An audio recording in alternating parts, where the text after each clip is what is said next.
ಮಹಾರಾಷ್ಟ್ರದ ಪಶ್ಚಿಮ ಘಟ್ಟದಲ್ಲಿ ಮಳೆ ಆರ್ಭಟ.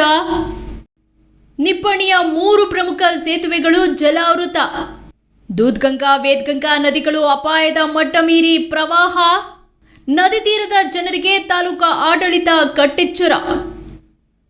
ಕಳೆದ ಕೆಲವು ದಿನಗಳಿಂದ ಸುರಿಯುತ್ತಿರುವ ಮಳೆಗೆ ದೂದ್ಗಂಗಾ ಮತ್ತು ವೇದಗಂಗಾ ನದಿಗಳು ಬೋರ್ಗರೆದು ಹರಿಯುತ್ತಿವೆ. ನೀರಿನ ಒಳಹರಿವು ಗಣನೀಯವಾಗಿ ಹೆಚ್ಚಾಗಿದ್ದು ನದಿ ಪಾತ್ರದ ಗ್ರಾಮಗಳಲ್ಲಿ ಆತಂಕದ ವಾತಾವರಣ ನಿರ್ಮಾಣವಾಗಿದೆ. ದೂದ್ಗಂಗಾ ನದಿಗೆ ಅಡ್ಡಲಾಗಿ ಕಟ್ಟಿರುವ ಕಾರದ್ಗಾ ಬೋಜ್ ಗ್ರಾಮಗಳನ್ನು ಸಂಪರ್ಕಿಸುವ ಪ್ರಮುಖ ಸೇತುವೆ ಸಂಪೂರ್ಣವಾಗಿ ನೀರಿನಲ್ಲಿ ಮುಳುಗಡೆಯಾಗಿದೆ. ವೇದಗಂಗಾ ನದಿಯು ಉಕ್ಕಿ ಹರಿಯುತ್ತಿರುವುದರಿಂದ ಬಾರ್ವಾಡ, ಕನ್ನೂರ್ ಹಾಗೂ ಬೋಜ್ವಾಡಿ, ಗಜರ್ವರವಾಡಿ ಗ್ರಾಮಗಳನ್ನು ಜೋಡಿಸುವ ಸೇತುವೆಗಳು ಜಲಾವೃತಗೊಂಡಿವೆ.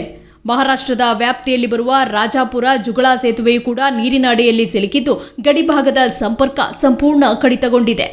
ವೇದಗಂಗಾ ಮತ್ತು ದೂದ್ಗಂಗಾ ನದಿಗಳು ಅಪಾಯದ ಮಟ್ಟ ಮೀರಿ ಹರಿಯುತ್ತಿರುವುದರಿಂದ ಸಾರ್ವಜನಿಕರು ಹಾಗೂ ಜಾನುವಾರುಗಳು ಯಾವುದೇ ಕಾರಣಕ್ಕೂ ನದಿಗೆ ಇಳಿಯಬಾರದು ಎಂದು ತಾಲೂಕಾ ಆಡಳಿತ ಕಟ್ಟುನಿಟ್ಟಿನ ಮುನ್ನೆಚ್ಚರಿಕೆ ನೀಡಿದೆ.